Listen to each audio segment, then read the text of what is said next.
கற்பனை பண்ணி பாருங்களேன், அக்டோபர் மாசம் விஜய் வந்து சனிக்கிழமை ஒரு டூர் போறாரு. அதே சனிக்கிழமை அக்டோபர் மாசம் நயினார் நாகேந்திரன் வேற எங்கேயோ இன்னொரு இடத்துல டூர் போவாரு. டிவிக்கள் 2 ஃப்ரேமையும் பக்கத்துல போட்டு பேசுமா பேசாதா? பேசத்தானே செய்வேன். அதை நீங்க எப்படி தடுக்க முடியும்?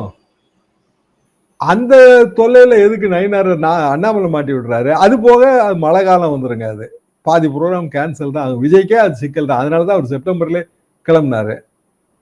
சிக்கல் தான் வரும் அதுல. அக்டோபர்ல நமக்கு அக்டோபர் நவம்பர் என்ன ஆக போகுதுன்னு யாருக்குமே தெரியாது. அப்போ பிராக்டிக்கலா அவர் டூர் போகணும்னு நினைச்சாருன்னா ஜனவரியில போகணும், இல்ல இதுக்கு முந்தி போயிருக்கணும். அண்ணாமலை வந்து அவர் போன டூர்னாலேயே விளைந்த ரிசல்ட் என்னங்க? அவரோட பதவி பறி போனது தானே. அண்ணாமலை டூருக்கு பிறகு விளைந்த ரிசல்ட் என்ன? ஒன்னும் மக்களவை தேர்தலில் பெரிய வெற்றி இல்லை. அதற்கு பிறகு அவர் என்ன எதிர்த்தாரோ அது நடந்தது. பாரதிய ஜனதா அதிமுக கூட்டணி வேணான்னு சொன்னாரு, அது நடந்தது. அண்ணாமலையின் பதவி பறிக்கப்பட்டது. அப்ப நயினார டூர் போன்னு சொல்றது மூலமாக அண்ணாமலை என்ன உணர்த்த விரும்புறாரு? அப்ப திமுக முப்பெரும் விழா மூலமாக அவங்க வந்து பெரிய அளவுக்கு ஒற்றுமை ஏற்படுத்த முயற்சிக்கிறாங்க. உட்கட்சி பிரச்சனை இருக்குங்க, நான் அதை மறுக்கவே இல்லை. எல்லா கட்சிகளுக்குள்ளேயும் உட்கட்சி பிரச்சனை இருக்கும். ஆனா வெளியில வராது. அது அரசியல்ங்கிறது ஆவாங்க, டிசைர் பேஸ்ட், ஆசை. அப்போ ஒரு ஊர்ல ஒருத்தன் இருக்கான் அப்படின்னா அவனுக்கு ஒரு போட்டியாளர் இருக்கத்தான் செய்வான்.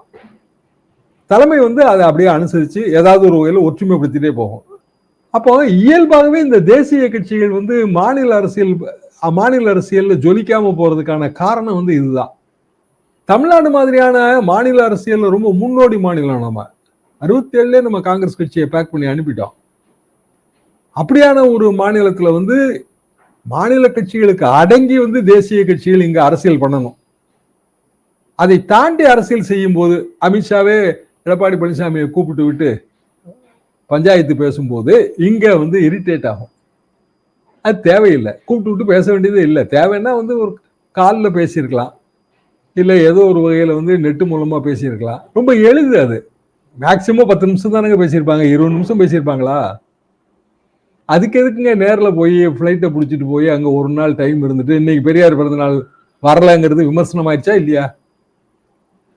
எடப்பாடி பழனிசாமி பெரியார் பிறந்த நாளோட வரல, அஞ்சலி செலுத்தல, மரியாதை செலுத்தல. ஜெயக்குமார் தான் அவர் சார்பா வந்தாரு. அதோட முக்கியமா மோடி பிறந்த நாள் அன்னைக்கு அவர் வந்து பெரியார் பிறந்த நாளை புறக்கணிச்சிட்டாரு. இந்த கேள்வி வந்துதா இல்லையா? வருது இல்ல. இதெல்லாம் தான் இந்த டெல்லி அரசியலோட சிக்கல். இதுதான்.